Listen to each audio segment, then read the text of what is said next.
Yes, thank you very much, Marco, for the nice introduction. Sorry, I cannot address you in your beautiful native language, but I hope you will bear with me in English. Now, I'm obviously happy to also welcome you on behalf of HRS here. This is the 8th year that we host the Corporate Lodging Forum with a little pause, if you want, through COVID, but now it's even better now to reconnect because I think now the times are changing so significantly. It is very important that we're all in a constant exchange, and this is why I'm very thankful for all the customers who have joined us, but also the partners from the ecosystem, industry peers, from the lodging system, and I'm very thankful for all you making the time to stay with us here throughout the day. So let me talk a little bit about what's happening in our industry.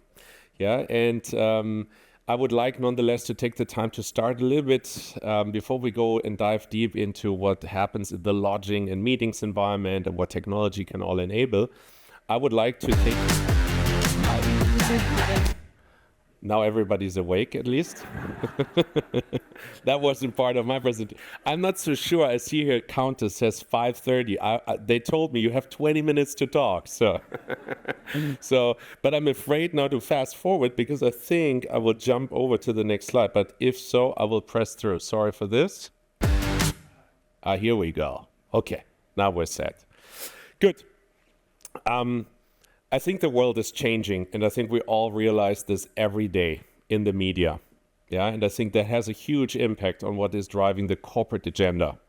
And that has a big impact of what it means for our employees and ultimately the traveler. And I think this is something we need to look at before we look into what happens in the environment of lodging and meetings, and how are we as a company trying to offer solutions enabled through technology to address all these challenges.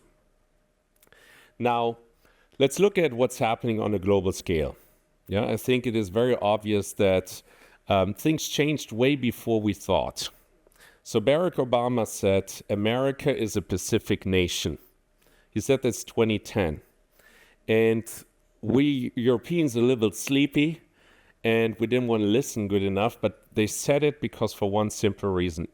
America was challenged by China as the global hegemon for the world, okay? Because since Second World War, when America basically became the superpower and built up all the global institutions, nobody has ever dared to challenge them. And China raised, in 30 years, they raised from nowhere to a global superpower.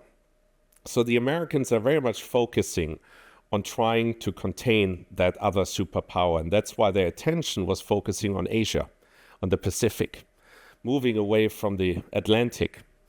Yeah, this has obviously big impact because why? Because the demography is very young there. This is where 40% of the world population are. This is where the growth is. When you think about China, India, all these huge economies. And so the Americans now have started to retreat, and Donald Trump is just a catalyst for this. Okay, he's not doing something new. He's just doing it in a different fashion. Always questionable, the fashion. But he's doing it in a different fashion. And for Europe, it means we need, as Europeans, to understand also to build our own setup, yeah, when it comes to all the geopolitical conflicts that are around us, having a big impact also on travel and the societies. We Europeans have now, I think, to understand that it's maybe a black swan event that Donald Trump came to power and forcing us to wake up and now become either united or at some point break apart. Yeah, and I think this is also what our societies are nowadays experiencing. And I'm a German citizen. I can tell you also our society, which is more conservative in its nature, is also big time transforming because we had these different, I would say, to a certain degree, ideological debates of where's the society going, where's the country going. Yeah, but these are now basically just all testimonies for a transformation of the times we are in. And that is what we just have to acknowledge. The times are changing, and it is now for us to basically say we default or we get up and are optimistic about creating the future. And as an entrepreneur, you can think, I'm always optimistic on creating something better, and I think there's also big opportunities for Europe. Now, the geopolitical tension that is there, nonetheless, has a huge impact on the financial markets, because obviously geopolitical fights mean a lot of volatility to the financial market. And that is something that is also then volatility for corporate investment. Because in order to do investments, you need a long-term perspective, yeah, especially when production sites are being built. So this is something we also have to consider nowadays. The second thing we have to consider, which is driving volatility on financial markets, is technology and the change through AI. I don't know if you heard about DeepSeek and the DeepSeek moment, but DeepSeek, the announcement of DeepSeek, that China was able to replicate a large language model which had the similar capabilities like ChatGPT and built at a fraction of the cost, apparently, not proven, just the announcement that it was possible, killed on one day $1 billion of market cap value. Okay, so AI is obviously where all the capital allocation is going. 96% of the growth in the capital market in the US was driven by 7 companies last year. The Magnificent Seven, all the hyperscalers and the technology companies. So we see there's a huge shift for technology absorbing the financial investments, which is why also technology is seen as a huge driver for change. Yeah, and especially in an environment like ours, when you think about corporations, we all have the challenge, at least in our established markets, of demographic change. Yeah, I know at least for Germany, for example, in next 15 years, we're losing 7 million people as workforce due to demography, just because we have aging societies. It's just natural. And even if we decide we will have to work a little bit longer, which I think we all will have to do at some point, it's not going to change the trend. And this means we have to find technology to basically close that productivity gap that's opening. Because if we're not able to do this, we have a wealth deterioration. So that will call in all corporations massive call for action to deploy technology as a way to solve for that productivity gap. And I think this is also something that we keep seeing when we talk to our customers and prospects of what's really driving the agenda of corporations today. And one is, as I said in the beginning, deglobalization. We have to see that there's a big de-risking movement in corporations happening, especially around China and the potential conflict with Taiwan. So the supply chain is re-diversified into India, into Eastern Europe, Southeast Asia. We see this all over the place. Yeah, this doesn't mean China is going to be left out. You can't live without China. I think that's the acknowledgement we have to do. But it's more complexities, more diversification is happening, which will have an impact on inflation because the unit cost that China has in order to produce is not easy to be replicated somewhere else. Second, regulatory framework. Regulation is huge. So what we are seeing is that, especially now with Dodge, I'm sure you guys have heard about it, the chainsaw, a movement in the US, which is actually trying to get rid of a lot of the regulation. I am not hoping for this in Europe, and I don't think this will happen, but we will also have, in order to stay competitive, to think more smarter about regulation and frameworks that are created. Yeah, and compliance is nonetheless something that will stay for sure, because if we're all looking for talents and want to be an employer of choice, we need to offer processes that put the employee in the center of our action. Yeah, this is something which we, I think, have to understand. And the question is how also technology can help us to do this. Third, cost. I remember 3-4 years ago, everybody was talking about sustainability. Then it was about the employee experience. Now the agenda switches back to cost. Direct cost, I think, also as a consequence of, financial pressure. Yeah, the growth agenda right now is not everywhere available. So cost management is core. And we see this with our customers who have in the past basically tried to bundle smarter and so on in order to decrease unit cost. Now they're even thinking about what we call convergence. So bringing multiple segments together to bundle this, to come to suppliers to have more strategic buying power in order to avoid reducing costs by a downgrading on quality. Now, what does that mean for the employees? Yeah, the employees of today are obviously younger and younger. and millennials are already dominating today's workforce. And digital natives, if I look at my kids, how they deal with digital applications, I feel like a very old man. And, I'm pretty sure they will not accept the stuff that I was dealing with anymore. It's all about seamless digital first solutions. Yeah, it needs to be flawless. It needs to be enjoyable. Ideally, some kind of a gamification inside. And this means for our segment, they want upgraded experience. They want personalized experience. And this generation and the future generations, I think, will be very aware of sustainability as a topic. So sustainable travel, at least I think in Europe, will become and stay a dominating theme. So all the solutions we have to think about need to keep that in mind. How to personalize it, make it easy to use, and not have a friction point inside. So what does that mean now, all as said, to our industry and the segments? Now, I think we have to acknowledge the industry went through a massive transformation, also caused through COVID.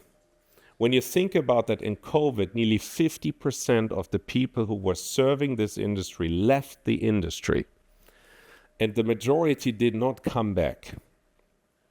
Then it's very clear that also there's a huge productivity issue. And so this is also why the technology has to solve for that labor shortage and build seamless and better processes. It's not just a cost topic, it's just an availability topic. Now, when you look at the market, it's a huge market. Business travel is responsible for 600 billion, and it's 1/3 of global tourism. 2/3 is leisure travel. Now, when you look at the industry in the historic sense, then it was dominated by a GDS as the backbone system and the TMCs using that technology. And because of the technology and the availability of segments, which was air travel, because the GDS were built by airlines, and also because transient travel was available, this is also why this was the category that was managed. But when you think about that, the best you get in the lodging side is transient travel, so the individual business traveler, where you have a managed ratio of 60%, then it means 40% are unmanaged.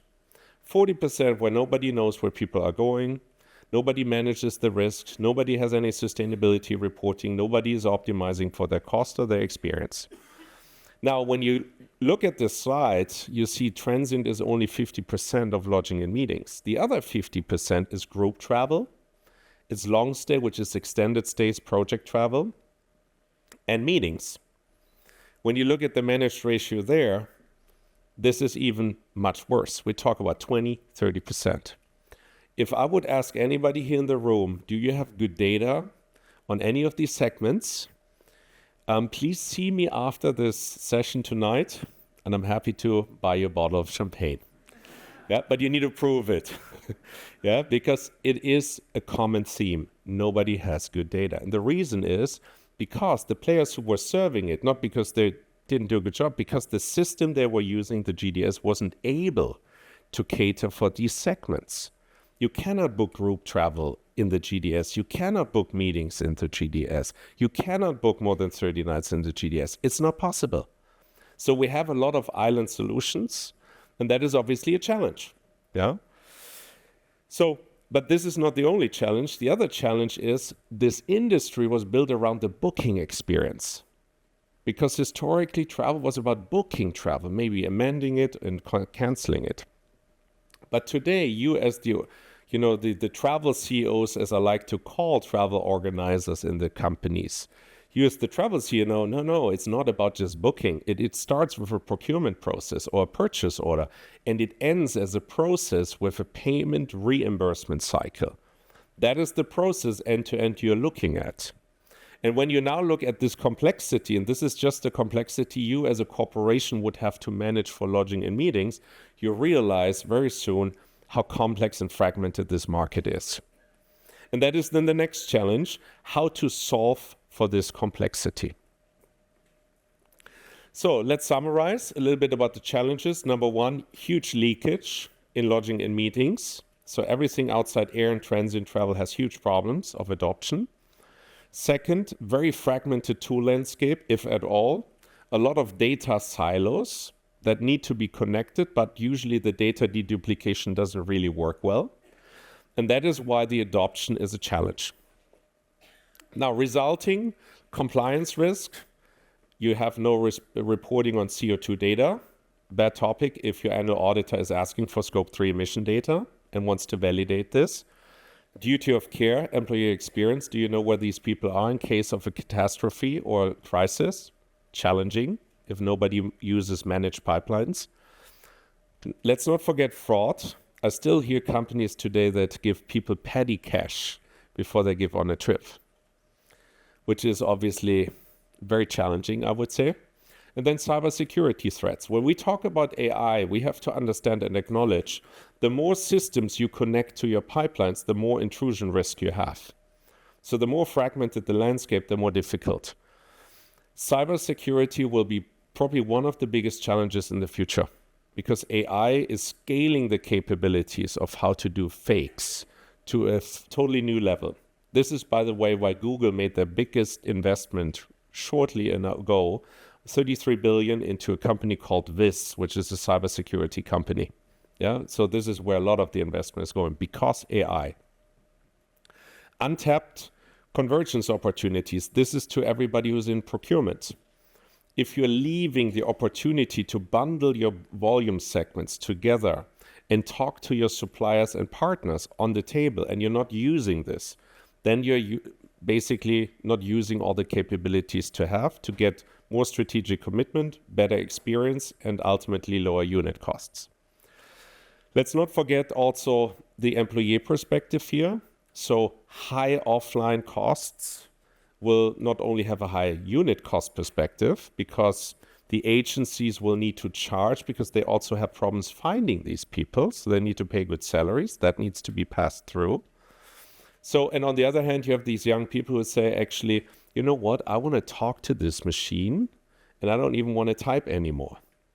So how are you going to address it with saying somebody pick up a phone and make a phone call? Very difficult. So the good news is I'm not leaving you alone with just all this disaster and all these problems.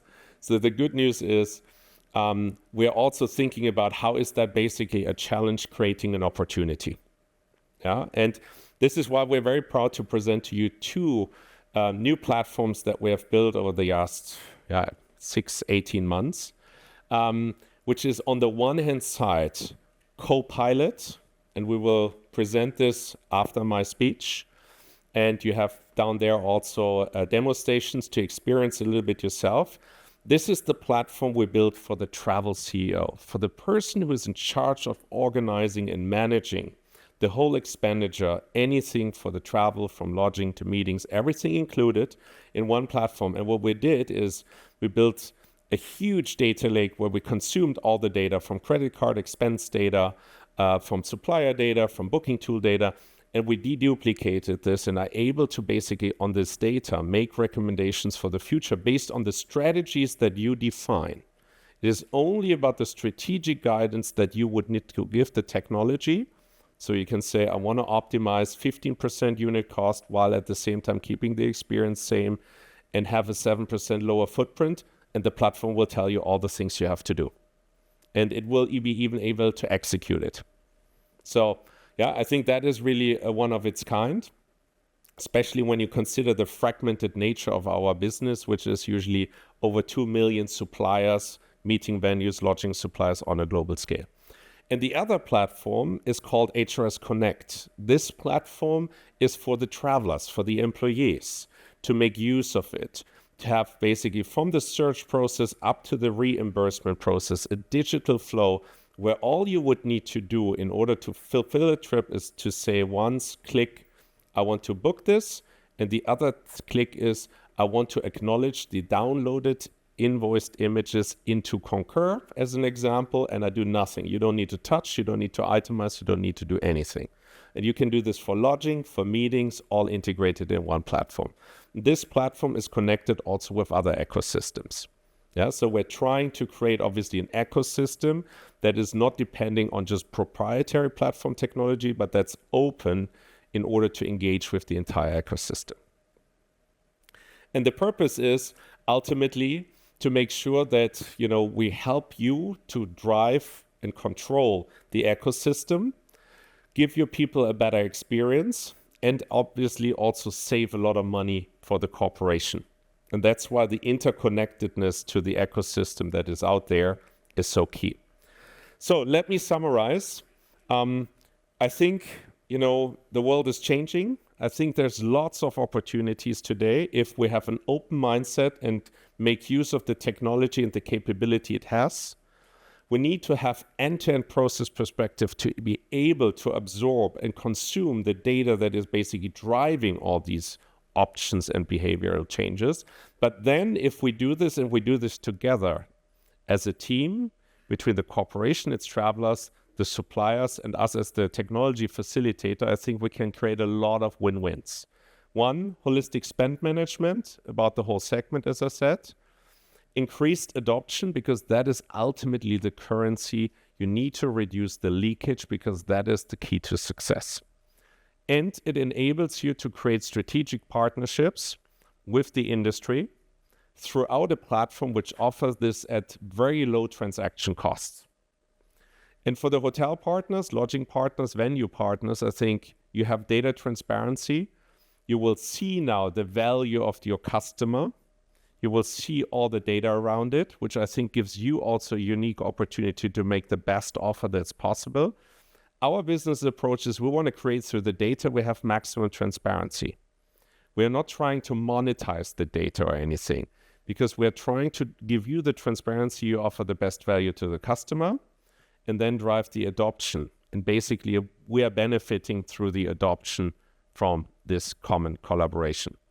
And so with this, I would to thank you for your attention and look forward to this day. So please, I'm here the whole day, also the whole night.